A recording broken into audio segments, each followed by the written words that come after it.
Une animation autour d'un film, c'est toujours bien de prendre le spectateur où il s'y attend pas, il s'attend juste à aller voir un film sympa, etc. Et puis là, on l'emmène dans un autre univers avant la salle de cinéma. Il est déjà pris dans des animations, il est déjà pris dans un univers. Donc là, voilà, on le prend avant d'entrer dans la salle, avant le film. Et ça, les spectateurs aiment bien.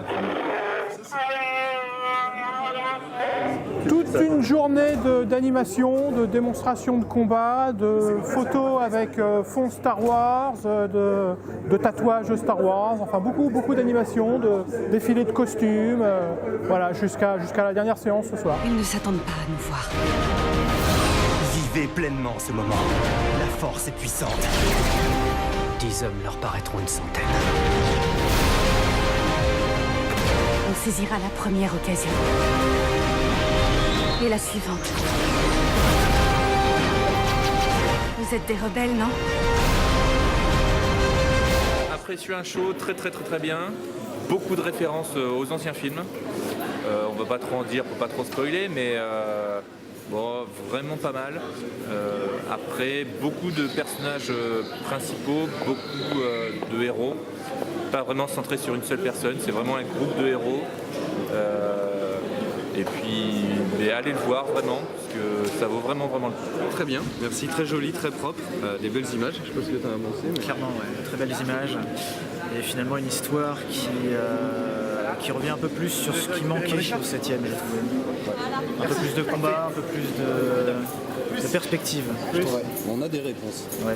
On a des réponses à des choses qui étaient laissées un peu en suspens entre les deux et ouais, carrément. Non, très bon. En plus c'est très beau, ça pète de partout, franchement c'est un bon truc quoi. La force de frappe dont il est question est sans limite. Si l'Empire dispose d'une telle puissance de feu, quelle chance nous reste-t-il? Sensation, on retrouve l'univers, c'était vraiment super sympa. C'est grandiose, les images sont très belles, la musique est super. Les thèmes aussi, et les thèmes qu'ils ont fait pour Rogue One sont vraiment sympas, donc vraiment à voir. On a un Star Wars qui n'est pas avec un numéro, donc du coup il peut se permettre de travailler un peu plus les personnages, l'environnement, l'univers, et c'est agréable. J'ai adoré le film parce que précédemment, l'épisode 7 qui était sorti, il y avait trop de copier-coller sur les autres épisodes précédents. Sauf que là, c'était vraiment l'inédit, même s'il y avait des références des anciens films, des personnages qu'on connaissait déjà. Là, c'était un peu comme le film d'animation Clone Wars.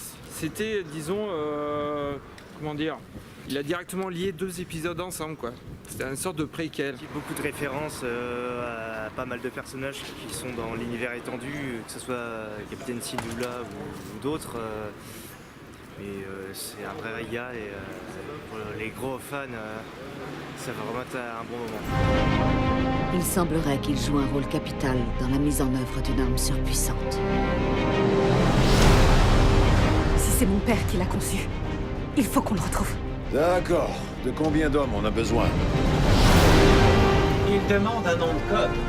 C'est Rogue One. Le partenariat avec le Gaumont de Talence, il est important parce que c'est à l'année, il n'y a pas que sur cette journée en particulier. Toute l'année, on fait ce qu'on appelle des soirées avant-première. Donc, en partenariat avec le cinéma, on va mettre en avant une séance de cinéma sur laquelle on va faire gagner des places. Aujourd'hui, on a pu présenter à l'occasion d'une rapide conférence de presse tout notre agenda de 2017 et les différents événements.